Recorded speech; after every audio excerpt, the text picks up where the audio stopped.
حضرت ابراہیم علیہ السلام اور خانہ کعبہ کی تعمیر۔ بسم اللہ الرحمن الرحیم۔ السلام علیکم ورحمۃ اللہ وبرکاتہ۔ یقیناً تمام تعریفیں اللہ کے لیے ہیں، ہم اس کی تعریف بیان کرتے ہیں، اسی سے مدد کے طلبگار ہیں۔ میں گواہی دیتا ہوں کہ اللہ کے سوا کوئی معبود برحق نہیں۔ ناظرین گرامی، آج ہم سیرت ابراہیم علیہ السلام کے 5ویں حصے کے ساتھ آپ کی خدمت میں حاضر ہوئے ہیں۔ گزشتہ ویڈیو میں ہم نے حضرت ابراہیم علیہ السلام کے بچپن، نبوت، تبلیغ دین، ان کی ازواج اور اولاد، اس کے ساتھ ساتھ آب زمزم کے جاری ہونے کے متعلق تفصیل سے باتیں آپ کو بتائی تھیں۔ اگر آپ نے وہ ویڈیو نہیں دیکھی تو ویڈیو دیکھ لیں۔ اس کے ساتھ ساتھ ہم نے آب زمزم کی اہمیت و افادیت بھی بتائی تھی۔ آج اس 5ویں حصے میں ہم حضرت ابراہیم علیہ السلام اور ان کے فرزند حضرت اسماعیل علیہ السلام کے ہاتھوں خانہ کعبہ کی تعمیر کے متعلق بات کریں گے کہ حضرت ابراہیم علیہ السلام نے خانہ کعبہ کیوں تعمیر فرمایا، اس کا نقشہ کس نے بنایا اور اس کے لیے جگہ کا انتخاب کس نے کیا تھا۔ کیا خانہ کعبہ آج بھی اسی شکل میں موجود ہے جیسا کہ حضرت ابراہیم علیہ السلام کے دور میں ہوا کرتا تھا۔ اس کے ساتھ ساتھ ہم طواف کعبہ کی اہمیت و فضیلت کے متعلق بھی آج کی اس ویڈیو میں ضرور بات کریں گے۔ ان سب باتوں کے متعلق جاننے کے لیے آپ سے بس التماس یہ کہ ویڈیو کو آخر تک دیکھیے گا، اسے اسکپ مت کیجیے گا۔ اگر آپ ہمارے چینل پر نئے آئے ہیں تو آپ سے بس گزارش یہ ہے کہ چینل کو سبسکرائب ضرور کر لیں۔ ناظرین، یہ بات ہم سبھی جانتے ہیں کہ خانہ کعبہ کو حضرت ابراہیم علیہ السلام اور ان کے فرزند ارجمند حضرت اسماعیل علیہ السلام نے تعمیر کیا تھا، لیکن یہ خانہ کعبہ کی پہلی تعمیر نہیں تھی۔ پہلی بار حضرت آدم علیہ السلام نے اس کی تعمیر فرمائی تھی۔ خانہ کعبہ کی تعمیر تقریباً 4000 سال قبل کی گئی تھی۔ اللہ تعالیٰ کے گھر کا نقشہ حضرت جبرائیل علیہ السلام نے تیار کیا اور تعمیر حضرت ابراہیم علیہ السلام اور ان کے بیٹے حضرت اسماعیل علیہ السلام نے کی۔ حضرت عبداللہ بن عمرو بن عاص رضی اللہ تعالیٰ عنہ سے روایت ہے کہ رسول اللہ صلی اللہ علیہ وآلہ وسلم نے فرمایا کہ اللہ تعالیٰ نے حضرت جبرائیل علیہ السلام کو حضرت آدم علیہ السلام کے پاس تعمیر بیت اللہ کا حکم دے کر بھیجا۔ جب حضرت آدم علیہ السلام اس کی تعمیر سے فارغ ہوئے تو حکم ہوا کہ اس گھر کا طواف کرو۔ یہ ارشاد بھی ہوا کہ تم پہلے انسان ہو اور یہ پہلا گھر ہے جو لوگوں کی عبادت کے لیے بنایا گیا ہے۔ خانہ کعبہ کی تعمیر کے متعلق مورخین نے لکھا ہے کہ خانہ کعبہ جو کہ پوری دنیا میں سب مسلمانوں کا قبلہ ہے اور دنیا کی پہلی مسجد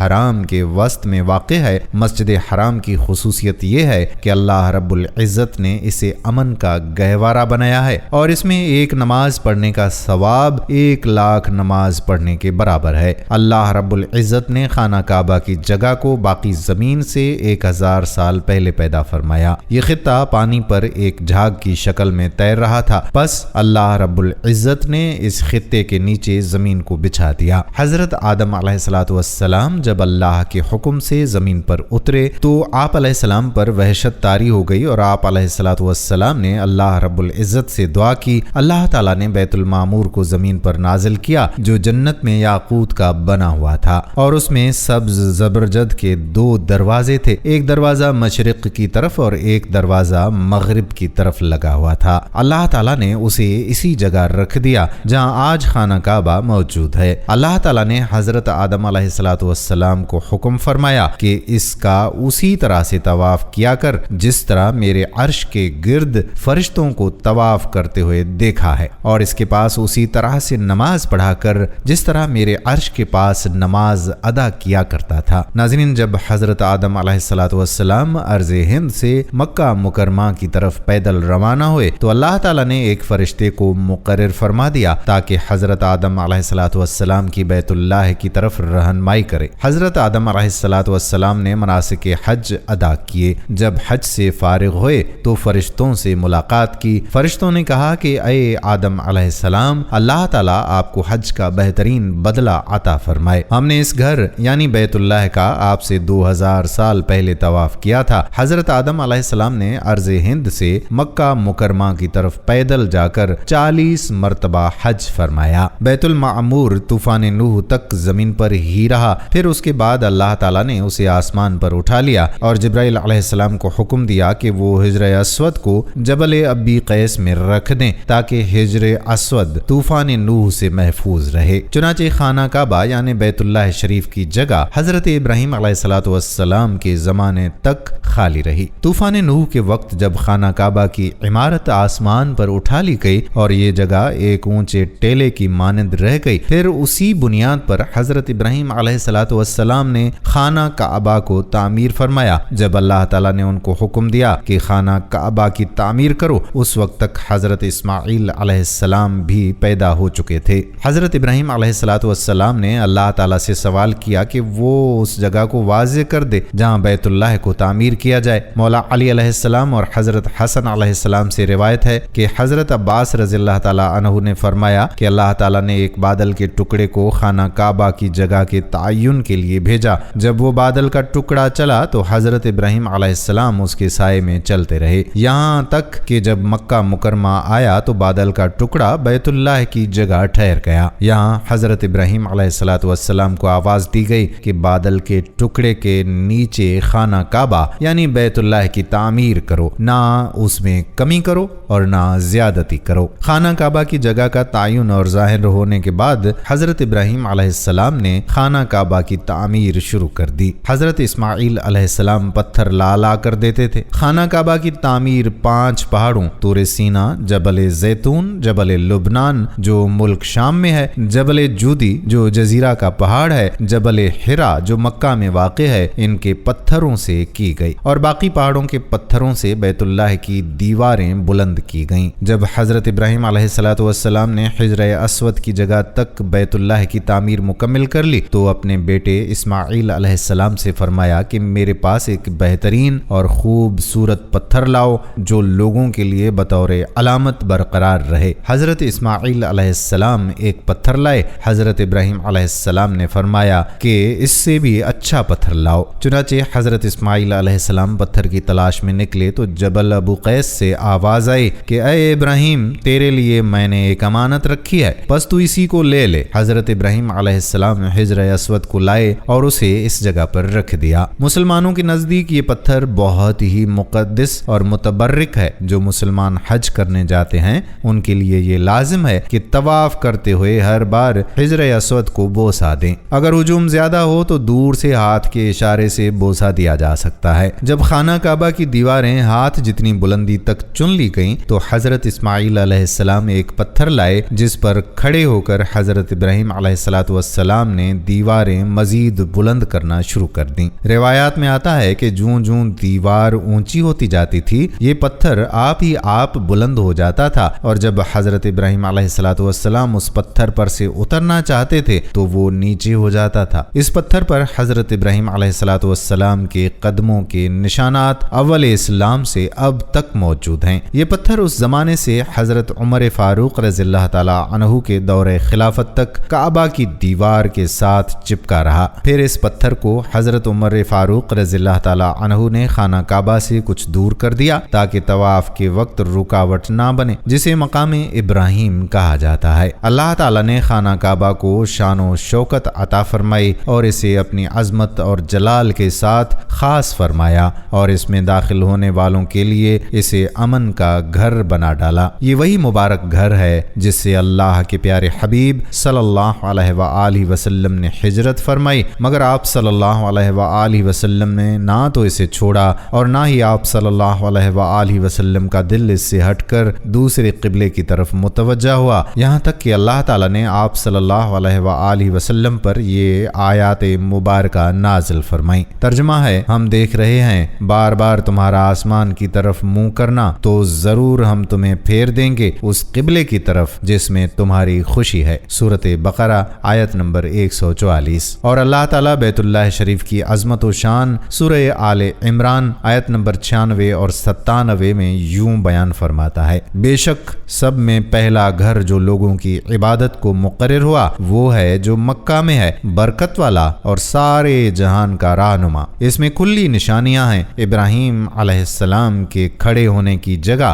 اور جو اس میں آئے امان میں ہو، اور اللہ کے لیے لوگوں پر اس گھر کا حج کرنا ہے جو اس تک چل سکے، اور جو منکر ہو تو اللہ تعالیٰ سارے جہان سے بے پرواہ ہے۔ ناظرین، اس آیت کی تفسیر میں حضرت سیدنا ابن عباس رضی اللہ تعالیٰ عنہما فرماتے ہیں کہ اس آیت کریمہ میں بیت اللہ سے مراد کعبۃ اللہ شریف ہے جس کو اللہ تعالیٰ نے بیت المعمور کی سیدھ میں زمین میں رکھا، جیسا کہ مروی ہے کہ حضرت سیدنا آدم علیہ السلام کو جنت سے زمین پر اتارا گیا اور آپ علیہ السلام نے حج بیت اللہ فرمایا۔ پھر فرشتوں سے ملاقات ہوئی تو انہوں نے عرض کی، اے آدم علیہ السلام، آپ کا حج قبول ہو گیا اور ہم نے آپ سے 2000 سال پہلے بیت اللہ شریف کا حج کیا تھا۔ آپ علیہ السلام نے ان سے دریافت فرمایا کہ تم حج میں کیا پڑھتے تھے؟ انہوں نے عرض کی کہ ہم سبحان اللہ والحمد للہ ولا الہ الا اللہ واللہ اکبر پڑھا کرتے تھے۔ پھر حضرت آدم علیہ السلام بھی طواف میں یہی پڑھتے اور اللہ تبارک و تعالیٰ کی بارگاہ میں عرض کرتے، اے اللہ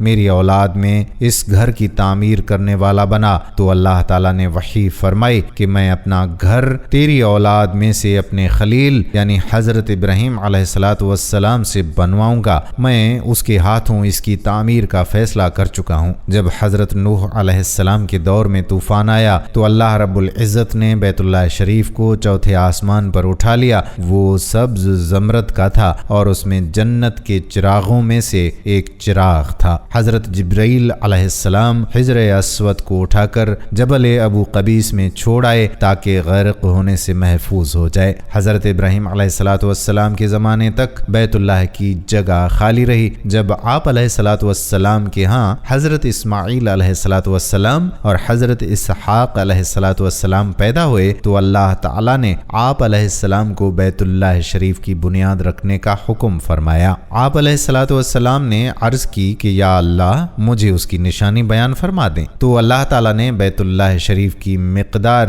ایک بادل بھیجا جو آپ علیہ السلام کے ساتھ ساتھ چلتا رہا یہاں تک کہ آپ علیہ السلام مکہ المکرمہ پہنچ گئے تو بیت اللہ شریف کے مقام پر وہ بادل رک گیا۔ آپ کو پکارا گیا، اے ابراہیم اس بادل کے سائے پر بنیاد رکھو، نہ کم کرنا نہ زیادہ۔ حضرت جبرائیل علیہ السلام حضرت ابراہیم علیہ السلام کو بتاتے جاتے اور وہ عمارت بناتے جاتے۔ حضرت اسماعیل علیہ السلام حضرت ابراہیم علیہ السلام کو پتھر اٹھا کر پکڑاتے۔ ناظرین یہاں ایک اور بات بھی بتاتے چلیں کہ خانہ کعبہ کے بالکل اوپر 7ویں آسمان میں ایک اور خانہ کعبہ بھی موجود ہے جس کو بیت المعمور کہتے ہیں۔ اس کا اشارہ قرآن پاک میں بھی موجود ہے اور نبی آخر الزمان صلی اللہ تعالی علیہ وآلہ وسلم نے بھی اس بات کی نشاندہی کی ہے۔ اللہ کے نبی صلی اللہ علیہ وآلہ وسلم نے معراج کا واقعہ سناتے ہوئے فرمایا کہ جب مجھے بیت المعمور یعنی اللہ کا گھر دکھایا گیا تو میں نے حضرت جبرائیل علیہ السلام سے پوچھا۔ انہوں نے جواب دیا کہ یہ بیت المعمور ہے جہاں 70,000 فرشتے روزانہ اللہ کی عبادت کرتے ہیں اور جب وہ یہاں سے جاتے ہیں تو واپس نہیں آتے، ہمیشہ نیا دستہ آتا ہے، یعنی ایک فرشتے کو صرف اس کے طواف کی ایک بار ہی سعادت ملتی ہے۔ ناظرین مورخین کے مطابق کعبہ شریف کو اسلام سے قبل کل 4 مرتبہ تعمیر کیا گیا ہے۔ اول حضرت ابراہیم علیہ السلام نے تعمیر فرمایا اور اس کا ذکر قرآن و حدیث میں بھی ملتا ہے۔ حضرت آدم علیہ السلام نے خدا تبارک و تعالیٰ کے حکم سے خانہ کعبہ کو تعمیر کیا۔ حضرت ابراہیم علیہ السلام نے جب کعبہ کو تعمیر کیا تو انہوں نے کعبہ کو 9 گز یعنی 4.5 میٹر اونچا رکھا۔ مشرق کی جانب سے بیت اللہ کی لمبائی کو 32 گز یعنی 16 میٹر رکھا، مغربی جانب سے 31 گز یعنی 15.5 میٹر، شمال کی جانب سے 20 گز یعنی 10 میٹر اور جنوب کی جانب سے 23 گز یعنی 11 میٹر کی لمبائی کا رکھا۔ انہوں نے تعمیر کعبہ کے وقت کعبہ کے اوپر چھت نہیں بنائی بلکہ 2 دروازے بنا دیے جو کہ زمین سے بالکل متصل تھا۔ دوسری اور تیسری مرتبہ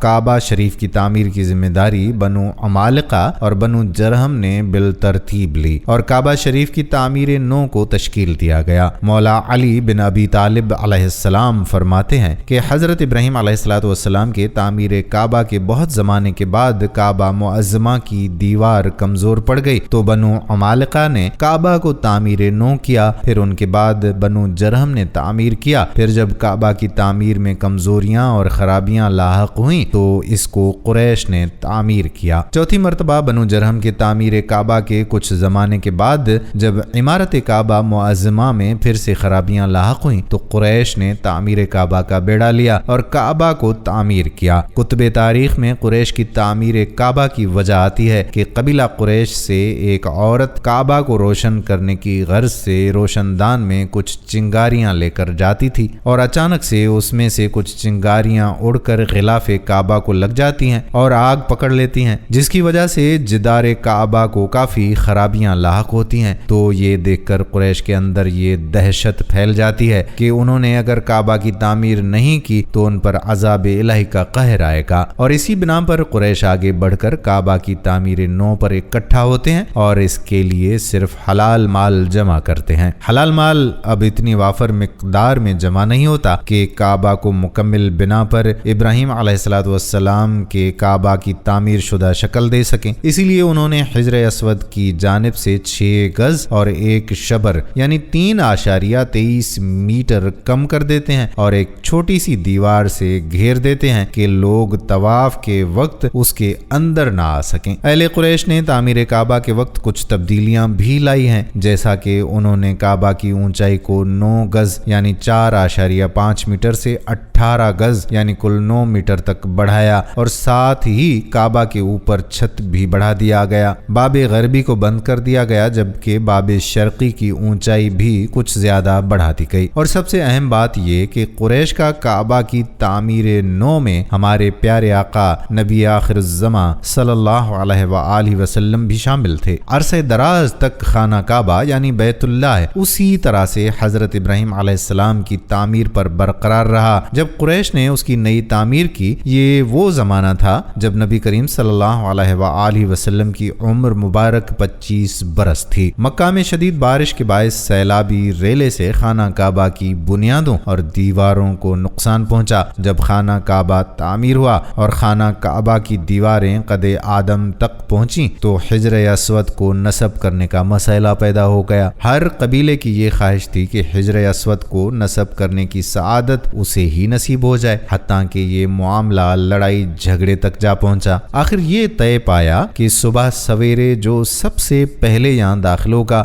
وہ حجر اسود نصب کرے گا۔ اس پر تمام قبائل میں اتفاق ہو گیا۔ دوسرے دن سب سے پہلے داخل ہونے والے نبی اکرم صلی اللہ علیہ وآلہ وسلم تھے۔ آپ اہل مکہ میں صادق اور امین مشہور تھے۔ قریش نے جب نبی کریم صلی اللہ علیہ وآلہ وسلم کو دیکھا تو انہیں بے حد اطمینان ہوا۔ آپ صلی اللہ علیہ وآلہ وسلم نے حجر اسود کو ایک چادر پر رکھا اور تمام قبائل کے سرداروں کو حکم دیا کہ وہ چادر کے کونوں کو پکڑیں اور اسے اٹھائیں۔ چنانچہ سب نے مل کر چادر کو اٹھا لیا، اور جب چادر اس مقام پر پہنچی جہاں حجر اسود رکھا جانا تھا تو حضور صلی اللہ علیہ وآلہ وسلم نے اپنے مبارک ہاتھوں سے اسے دیوار کعبہ میں نصب کر دیا۔ اس طرح سے ایک بہت بڑا جھگڑا ختم ہو گیا۔ قریش کا یہ تعمیر کعبہ شریف کا واقعہ اعلان نبوت سے 5 سال پہلے ہوا تھا۔ ناظرین، حجر اسود خانہ کعبہ کی جنوب مشرقی دیوار میں نصب ہے۔ قریب سے دیکھیں تو یہ کئی ٹکڑوں میں نظر آتا ہے۔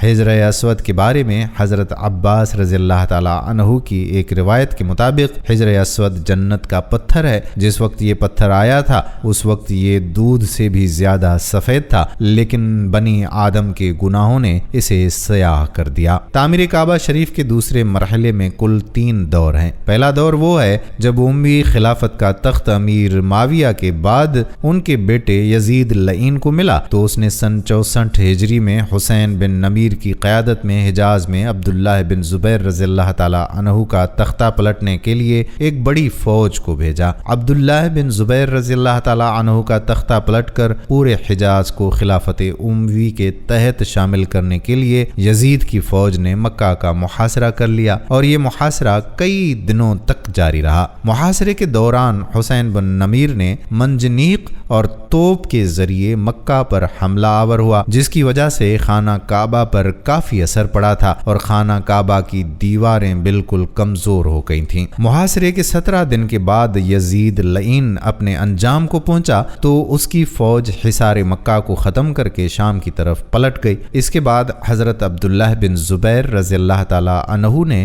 خانہ کعبہ کو تعمیر نو کیا، اور بالکل اسی طرح سے تعمیر کیا جس طرح سے حضرت ابراہیم علیہ السلام نے تعمیر فرمایا تھا۔ حضرت عبداللہ بن زبیر رضی اللہ تعالی عنہ نے تعمیر کعبہ کے وقت اس کی اونچائی کو 27 گز یعنی 13.5 میٹر بڑھایا۔ قریش نے مال نالے وافر نہیں ہونے کی وجہ سے جس جگہ کو خانہ کعبہ سے منفرد کیا تھا ان کو دوبارہ خانہ کعبہ میں ملا دیا۔ دوسرے دور میں حجاج بن یوسف ثقفی نے بیت اللہ کی تعمیر نو کی۔ یزید کے بعد عبد الملک بن مروان خلافت امیہ کا خلیفہ مقرر ہوتا ہے۔ عبد الملک بن مروان حجاج بن یوسف ثقفی کی قیادت میں ایک بڑی فوج کو تشکیل دیتا ہے اور انہیں مکہ مکرمہ کی طرف روانہ کرتا ہے تاکہ عبداللہ بن زبیر کے تخت کو پلٹ سکیں۔ جب حجاج اپنے فوج کے ساتھ مکہ پہنچتا ہے تو اس نے جو عبد الملک بن مروان کے خلاف گیا اور اس کی بیعت نہیں کی تو ان کے خلاف اعلان جنگ کر دیا، اور اسی جنگ میں حجاج نے عبداللہ بن زبیر رضی اللہ تعالی عنہ کا سر قلم کیا اور پھر ان کے سر کے ساتھ پورے مکہ مکرمہ میں چکر لگایا، اور پھر 74 ہجری میں حجاج نے خانہ کعبہ کی تعمیر کو دہرایا اور پھر نئے انداز میں خانہ کعبہ تعمیر کروایا۔ اس نے خانہ کعبہ کے مغربی دروازے کو بند کروا دیا جبکہ مشرقی دروازے کی اونچائی کو اور زیادہ بڑھا دیا گیا، شمالی دیوار کو منہدم کر دیا گیا اور خانہ کعبہ سے 6 گز اور 1 شبر زمین کو الگ کر دیا۔ ناظرین، یہاں ایک اہم بات آپ کو بتاتے چلیں کہ حضرت عبداللہ بن زبیر رضی اللہ تعالی عنہ نے اپنے زمانے میں کعبہ کی تعمیر اس طریقے پر کروائی جیسا کہ حضور صلی اللہ علیہ وآلہ وسلم کی خواہش تھی، جس کے بارے میں انہیں ان کی خالہ حضرت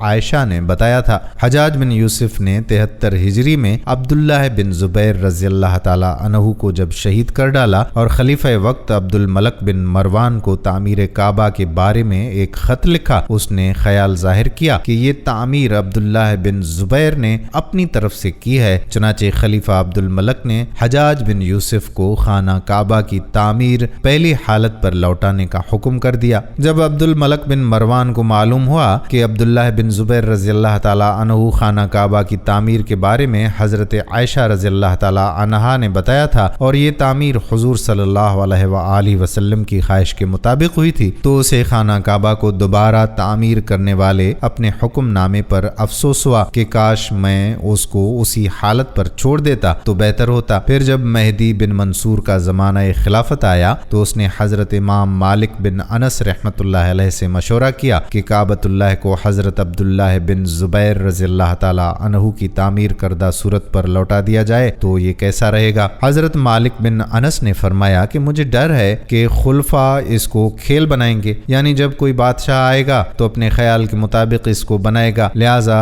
امام نے اس کو اسی حالت پر برقرار رہنے دیا۔ ناظرین، تیسرا دور سلطان مراد خان کا تھا۔ سلطان مراد خان خلافت عثمانیہ کے سلطان ہیں۔ سلطان محمد فاتح جنہوں نے قسطنطنیہ فتح کیا ان کے ہی فرزند ہیں۔ سلطان مراد خان کا دور خلافت سن 1032 ہجری سے 1050 ہجری تک ہے۔ سن 1039 ہجری میں مکہ مکرمہ میں جب شدید بارش کی وجہ سے سیلاب آیا تھا اور یہ سیلاب خانہ کعبہ اور مسجد حرام تک پہنچ کر کافی خرابیاں لایا تو اسی سیلاب میں خانہ کعبہ کی شامی دیوار گر گئی اور مغربی اور مشرقی دیواروں کا بعض حصہ بھی گر گیا تھا۔ سلطان مراد خان نے خانہ کعبہ کے مغربی اور شمالی دیواروں کو گرا کر خانہ کعبہ کی تعمیر اس سر نو کروایا۔ بہت ہی خوبصورت انداز میں کعبۃ اللہ شریف کی تعمیر ہوئی اور دور حاضر تک وہی تعمیر شدہ کعبہ شریف باقی ہے۔ تاہم مختلف ادوار میں کعبۃ اللہ کے صحن اور اطراف میں تعمیر و توسیع کا کام ہوتا رہا ہے، لیکن سب سے بڑی توسیع سعودی دور حکومت میں ہوئی، جس میں مسجد حرام کو دور جدید کے معیار کے مطابق بنایا گیا اور ایئر کنڈیشنز اور برقی سیڑھیاں بھی نصب کر دی گئیں۔ اس وقت مسجد الحرام کی 3 منزلیں ہیں جس میں لاکھوں نمازی نماز ادا کر سکتے ہیں۔ اللہ سے دعا ہے کہ وہ ہم سب کو حج کی سعادت نصیب فرمائے۔ ناظرین، دوبارہ تعمیر کیے جانے سے قبل خانہ کعبہ کا ایک دروازہ اندر داخل ہونے کے لیے اور ایک دروازہ باہر جانے کے لیے استعمال کیا جاتا تھا۔ ایک زمانے تک خانہ کعبہ میں ایک کھڑکی بھی ہوا کرتی تھی۔ خانہ کعبہ کی جو شکل آج موجود ہے اس میں صرف ایک دروازہ ہے، کھڑکی نہیں ہے۔ ہم لوگوں نے خانہ کعبہ کو ہمیشہ کالے رنگ کی کسوہ اور سونے کے دھاگوں میں دیکھنے کی ایسی عادت ڈالی ہوئی ہے کہ ہم اس کو کسی اور رنگ میں تصور بھی نہیں کر سکتے۔ یہ روایت عباسد یعنی جن کے گھر کا رنگ کالا تھا ان کے دور سے چلی آ رہی ہے، لیکن اس سے قبل خانہ کعبہ مختلف رنگ کے غلاف سے ڈھکا رہتا تھا۔ ان رنگوں میں ہرا، لال اور سفید رنگ شامل ہیں۔ ناظرین، فتح مکہ کے وقت نبی کریم صلی اللہ علیہ وآلہ وسلم کو خانہ کعبہ کی چابیاں دی گئی تھیں، لیکن بجائے اس کے کہ آپ صلی اللہ علیہ وآلہ وسلم یہ چابیاں اپنے پاس رکھتے، آپ صلی اللہ علیہ وآلہ وسلم نے یہ چابیاں بنی شائبہ خاندان کے عثمان بن طلحہ کو واپس کر دیں۔ اس وقت سے آج تک وہ ان چابیوں کے روایتی رکھوالے ہیں، اور نبی کریم صلی اللہ علیہ وآلہ وسلم کے نادر الفاظ کی روشنی میں یہ چابیاں ہمیشہ ان کے پاس ہی محفوظ رہیں گی کہ اے بنی طلحہ، یہ چابیاں روز قیامت تک تیری تحویل میں رہیں گی، سوائے اس کے کہ زور زبردستی تجھ سے غیر اخلاقی طریقے سے چھین لی جائیں۔ ناظرین، جب سے حضرت ابراہیم علیہ السلام نے مکہ کی بے آب و گیاہ اور چٹیل وادی میں قدم رکھا، تب سے آج تک بلکہ تا قیامت یہ وادی انسانوں کے لیے کعبۃ اللہ اور مسلمانوں کے لیے قبلہ کا درجہ اختیار کر گئی۔ حضرت ابراہیم علیہ السلام اور ان کے شیر خوار نے اپنی ماں ہاجرہ کے ساتھ وادی میں قدم رکھا۔ حضرت ابراہیم علیہ السلام کے چلے جانے کے بعد ہاجرہ اپنے شیر خوار کے لیے پانی کی تلاش میں اس وادی میں چکر لگانے لگیں۔ اچانک ننھے اسماعیل علیہ السلام کی ایڑی کے نیچے سے پانی کا ایک پھوارا پھوٹ پڑا، اسے زمزم کا نام دیا گیا اور وہ آج تک جاری و ساری ہے۔ حضرت ابراہیم علیہ السلام مکہ واپس ہوئے تو اس وقت ان کے بیٹے حضرت اسماعیل علیہ السلام کی عمر 30 سال ہو چکی تھی۔ تبری اور تاریخ الامم الملوک کے مطابق دونوں باپ بیٹے نے اللہ کے حکم سے خانہ کعبہ کی بنیادیں کھڑی کیں۔ تاریخی کتابوں میں یہ وارد ہے کہ انہوں نے کعبہ کا غلاف بھی تیار کیا۔ اس وقت کعبۃ اللہ ایک چھوٹی سی عمارت تھی۔ طبع بادشاہ نے غلاف کعبہ تیار کیا، پہلی بار خانہ کعبہ میں دروازہ لگایا۔ تاریخی کتب کے مطابق طبع نے چمڑی کا غلاف تیار کروایا جس کا گہرا بھورا رنگ تھا۔ ناظرین، تاریخی روایات کے مطابق کعبہ شریف کے غلاف کے رنگوں کی تعداد 7 تک ملتی ہے۔ خاکی، سرخ، سفید، زرد، سبز، سیاہ اور سنہری رنگوں کے غلاف بنائے گئے۔ سیاہ غلاف کعبہ شریف کی تاریخ میں سب سے زیادہ عرصے تک استعمال ہوا۔ بعض اوقات ایک ہی وقت میں ایک سے زیادہ رنگوں کا غلاف بھی بنا، ایک بنیادی رنگ اور دوسرا اس کی تزئین و آرائش کے لیے استعمال کیا گیا۔ سیاہ کپڑے پر سنہرے رنگ کا دور اسلام کے بعد کا دور ہے۔ سیاہ کپڑے پر قرآنی آیات یا دیگر مقدس عبارات تحریر کی جاتی ہیں۔ اس وقت غلاف کعبہ کے 2 رنگ سفید اور سرخ اور اس کی تزئین کے لیے استعمال کیے جاتے ہیں۔ یمنی کپڑے کا رنگ سفید اور سرخ ہوتا ہے۔ جب نبی صلی اللہ علیہ وآلہ وسلم فاتح مکہ کی حیثیت سے شہر میں داخل ہوئے تو اس وقت قریش مکہ کا تیار کردہ غلاف کعبہ کی زینت تھا۔ آپ صلی اللہ علیہ وآلہ وسلم نے اسے تبدیل نہیں کیا بلکہ اسے ہی باقی رکھا گیا۔ جب خانہ کعبہ میں خوشبو چھڑکنے والی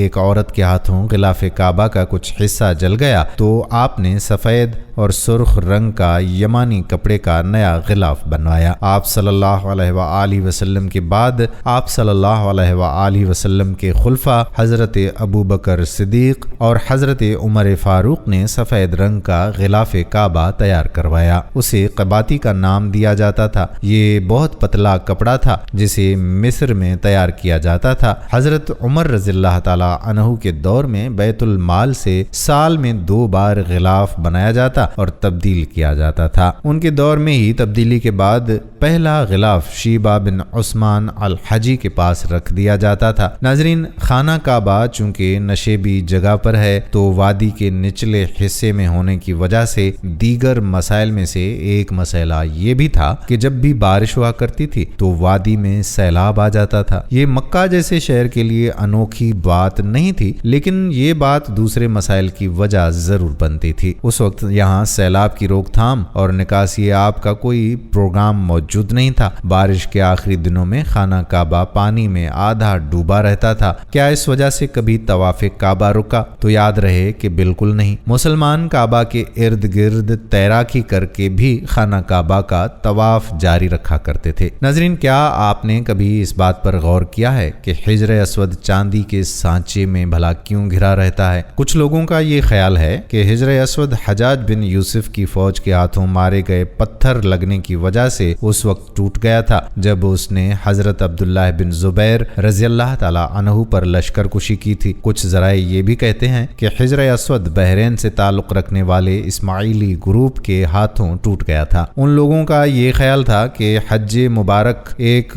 توہم پرستی کا عمل ہے۔ اپنی بات کو سچ ثابت کرنے کے لیے ان لوگوں نے 10,000 حاجیوں کو مار کر ان کی باقیات کو آب زمزم کے کنویں میں پھینک دیا تھا۔ یہ غیر انسانی عمل کافی نہیں تھا۔ یہ شیطان حجر اسود کو عرب کے مشرق میں لے گئے اور پھر عراق کے شہر کوفہ لے گئے جہاں اس کے عوض تاوان وصول کیا گیا۔ جب ان کو مجبور کیا گیا تو ان لوگوں نے اسے خلیفہ عباسد کو واپس کر دیا، لیکن جب اسے واپس کیا گیا تو یہ ٹکڑوں میں تھا اور اس کو یکجا کرنے کا صرف ایک ہی طریقہ سمجھ میں آیا تھا کہ اس کو چاندی کے سانچے میں رکھ دیا جائے۔ کچھ تاریخ دانوں کے مطابق اس مقدس پتھر کے کچھ حصے آج بھی کہیں گم ہیں۔ ناظرین، ہمارے ہاں یہ تصور ہے کہ خانہ کعبہ مکعب کی شکل کا ہے، جبکہ حقیقت اس کے برعکس ہے۔ مکعب کی شکل سے مشہور خانہ کعبہ دراصل مستطیل کی شکل کا ہے۔ خانہ کعبہ کبھی بھی مکعب کی شکل کا نہیں تھا۔ اس کی اصل زاویے کے مطابق ایک آدھا گول حصہ ہے جس کو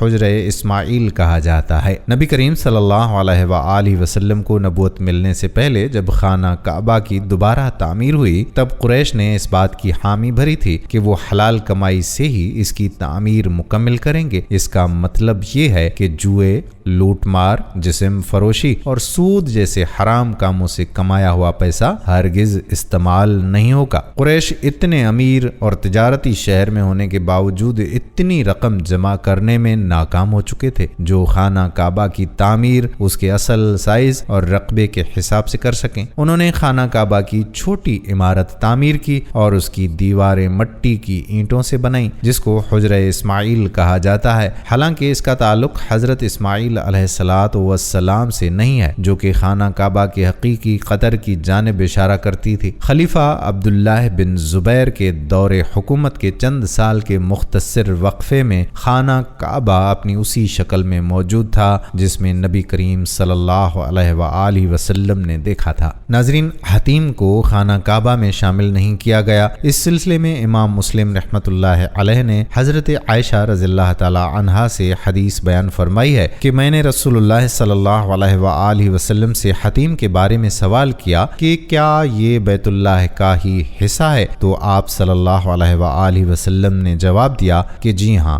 میں نے پوچھا کہ اسے پھر بیت اللہ میں داخل کیوں نہیں کیا گیا؟ تو نبی صلی اللہ علیہ وآلہ وسلم کا جواب تھا کہ تیری قوم کے پاس خرچے کے لیے رقم کم پڑ گئی تھی۔ میں نے کہا کہ بیت اللہ کا دروازہ اونچا کیوں ہے؟ تو نبی صلی اللہ علیہ وآلہ وسلم نے فرمایا کہ تیری قوم نے اسے اونچا اس لیے کیا تاکہ وہ جسے چاہیں بیت اللہ میں داخل کریں اور جسے چاہیں داخل نہ ہونے دیں، اور اگر تیری قوم نئی مسلمان نہ ہوتی اور ان کے دل اس بات کو تسلیم سے انکار نہ کرتے تو میں اسے یعنی حتیم کو بیت اللہ میں شامل کر دیتا اور دروازہ زمین کے برابر کر دیتا۔ ناظرین، خانہ کعبہ کی تعمیر کا تفصیل سے تذکرہ کرنے کے بعد اب آپ کو خانہ کعبہ کی اہمیت اور فضیلت سے بھی آگاہ کرتے ہیں۔ تو ناظرین، بیت اللہ شریف میں طواف اور نماز ادا کرنے والوں کو اللہ تعالیٰ نے بخشش کی بشارت دی ہے۔ حدیث پاک میں آتا ہے کہ اللہ تعالیٰ ہر رات اہل زمین پر نظر رحمت فرماتا ہے اور سب سے پہلے اہل حرم کی طرف نظر رحمت فرماتا ہے اور اہل حرم میں بھی سب سے پہلے مسجد حرام والوں پر نظر رحمت فرماتا ہے۔ پھر جس کو طواف کرتے ہوئے پاتا ہے اسے بخش دیتا ہے اور جسے نماز میں مشغول پاتا ہے اس کی مغفرت فرما دیتا ہے اور جسے کعبہ کی طرف رخ کیے ہوئے پاتا ہے اسے بھی معاف فرما دیتا ہے۔ ایک اور جگہ پر حضرت سیدنا عبداللہ بن عباس رضی اللہ تعالی عنہ سے روایت ہے کہ حضور سید المبلغین صلی اللہ تعالی علیہ وآلہ وسلم کا فرمان عالی شان ہے کہ اس بیت اللہ شریف پر ہر دن 120 رحمتیں نازل ہوتی ہیں، 60 طواف کرنے والوں کے لیے، 40 نماز پڑھنے والوں کے لیے اور 20 اسے دیکھنے والوں کے لیے۔ ناظرین، حضرت ابراہیم علیہ السلام نے کعبۃ اللہ شریف کی عمارت بنا کر فارغ ہونے کے بعد طواف کیا تو اللہ تعالیٰ نے آپ علیہ السلام کی طرف وحی فرمائی کہ لوگوں میں حج کا اعلان کر دیں۔ حضرت ابراہیم علیہ السلام نے عرض کی کہ یا اللہ میری آواز کیسے پہنچے گی؟ تو ارشاد باری تعالیٰ ہوا، اے ابراہیم تیرا کام ہے ندا کرنا، پہنچانا ہمارے ذمہ ہے۔ تو حضرت ابراہیم علیہ السلام نے جبل ابو قبیس پر چڑھ کر بآواز بلند پکارا، اے اللہ کے بندو، تمہارے رب نے گھر بنایا اور تمہیں اس کا حج کرنے کا حکم دیا ہے۔ تو اللہ تعالیٰ نے سب زمین والوں کو آپ علیہ السلام کی آواز سنائی، تو جنوں، انسانوں، پتھروں اور مٹی کے ڈھیلوں، پہاڑوں اور ریتیلے میدانوں اور ہر خشک و تر نے جواب دیا۔ مشرق و مغرب والوں کو آواز پہنچائی تو ماؤں کے پیٹوں سے اور مردوں کی پشتوں سے سب نے یہ کہتے ہوئے جواب دیا، لبیک اللہم لبیک لا شریک لک لبیک ان الحمد والنعمت لک والملک لا شریک لک۔ تو آج وہی شخص حج کرے گا جس نے اس دن جواب دیا تھا۔ جس نے ایک مرتبہ لبیک کہا تو وہ ایک مرتبہ حج کرے گا، جس نے 2 مرتبہ کہا وہ 2 مرتبہ،